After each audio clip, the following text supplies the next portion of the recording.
नमस्कार विद्यार्थी मित्रांनो, या व्हिडिओमध्ये आपण महाराष्ट्रातील कोल्हापूर जिल्ह्याविषयीची संपूर्ण माहिती जाणून घेणार आहोत. व्हिडिओ आवडला तर व्हिडिओला लाईक करा आणि चॅनलला जास्तीत जास्त सबस्क्राईब करून सपोर्ट करा. कोल्हापूर जिल्हा हा महाराष्ट्राच्या दक्षिण भागातील एक अत्यंत समृद्ध, ऐतिहासिक आणि सांस्कृतिक दृष्ट्या महत्त्वाचा जिल्हा आहे. छत्रपती शाहू महाराजांचा ऐतिहासिक वारसा लाभलेली ही भूमी करवीर नगरी आणि दक्षिणेची काशी म्हणून ओळखली जाते. पौराणिक कथेनुसार महालक्ष्मीने कोल्हासूर नावाच्या राक्षसाचा वध केला होता. त्याच्या अंतिम इच्छेनुसार या शहराचे नाव कोल्हापूर पडले असे मानले जाते. प्राचीन शिलालेखांमध्ये याचा उल्लेख शुल्लकपूर किंवा कालापुरी असाही आढळतो. छत्रपती शिवाजी महाराजांच्या काळात या भूमीला मोठे ऐतिहासिक महत्त्व प्राप्त झाले. छत्रपती ताराबाई यांनी 1707 मध्ये कोल्हापूर गादीची स्थापना केली.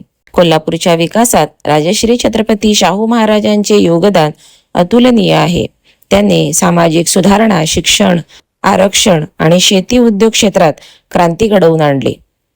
कोल्हापूर जिल्हा महाराष्ट्राच्या दक्षिण टोकाला असून याच्या पश्चिमेला सिंधुदुर्ग, उत्तरेला सांगली, पूर्वेला व दक्षिणेला कर्नाटक राज्य, बेळगाव जिल्हा आहे. कोल्हापूर जिल्ह्यातील प्रमुख नद्या म्हणजे पंचगंगा, कृष्णा, वारणा, दूधगंगा, वेदगंगा आणि हिरण्यकेशी. यापैकी पंचगंगा नदी ही कोल्हापूर शहराची मुख्य आणि सर्वात महत्त्वाची नदी मानली जाते. पश्चिम महाराष्ट्र आणि कोकणाला जोडणारे आंबा घाट रत्नागिरीसाठी, फोंडा व करोळ घाट सिंधुदुर्गसाठी आणि आंबोली घाट सावंतवाडीसाठी या जिल्ह्यांच्या हद्दीत येतात. कोल्हापूर जिल्ह्यात एकूण 12 तालुके आहेत. करवीर, पन्हाळा, शाहूवाडी, हातकणंगले, शिरोळ, कागल, राधानगरी, गगनबावडा, भूदरगड, आजरा, गडहिंग्लज आणि चंदगड.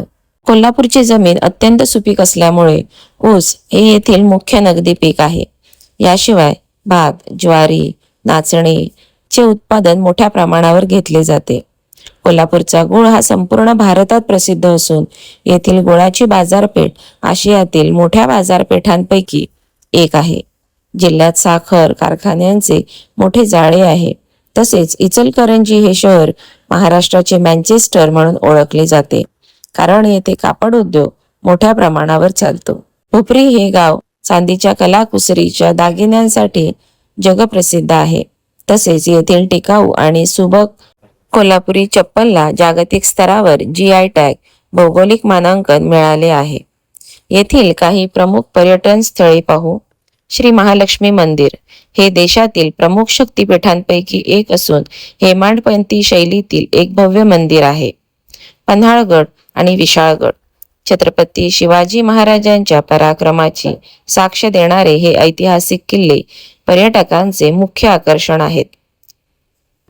न्यू पॅलेस छत्रपती शाहू महाराजांचा हा भव्य राजवाडा जैन आणि हिंदू स्थापत्य शैलीचे एक उत्तम उदाहरण आहे. येथे ऐतिहासिक शस्त्रे आणि वस्तूंचे संग्रहालय आहे. रंकाळा तलाव कोल्हापूर शहराच्या मध्यवर्ती भागात असलेला हा एक अतिशय सुंदर आणि मोठा तलाव आहे, जेथे पर्यटक संध्याकाळी फिरण्यासाठी येतात. ज्योतिबा मंदिर वाडी रत्नागिरी ज्योतिबाच्या नावानं चांग भलं च्या गजरात गुलाल उधळणारे हे महाराष्ट्रातील प्रसिद्ध कुलदैवत आहे. राधानगरी अभयारण्य व धरण हे महाराष्ट्रातील पहिले गवेसाठीचे अभयारण्य आहे. भोगावती नदीवरील राधानगरी धरण हे शाहू महाराजांनी बांधलेले ऐतिहासिक धरण आहे. इतर स्थळे खिद्रापूरचे कोपेश्वर मंदिर, अद्भुत वास्तुकला, नरसोबाची वाडी, दत्त महाराज स्थान, बाहुबली जैन तीर्थक्षेत्र आणि गगनबावडा थंड हवेचे ठिकाण. कोल्हापूरचे नाव निघताच तांबडा रस्सा आणि पांढरा रस्सा डोळ्यासमोर येतो. तिखट झणझणीत जेवणासाठी हा जिल्हा प्रसिद्ध आहे. तसेच शाकाहारी लोकांसाठी कोल्हापुरी मिसळ आणि पांढरा रस्सा अत्यंत लोकप्रिय आहे. कोल्हापूरला कुस्तीची पंढरी म्हटले जाते. येथील खासबाग मैदान ऐतिहासिक असून राजश्री शाहू महाराजांनी कुस्तीला मोठे राजाश्रय दिले होते. आजच्या काळातही येथे अनेक प्रसिद्ध मल्ल पैलवान तयार होतात. असेच अभ्यासपूर्ण नवनवीन व्हिडिओ पाहण्यासाठी व्हिडिओला लाईक करा आणि चॅनलला जास्तीत जास्त सबस्क्राईब करा. थँक्यू.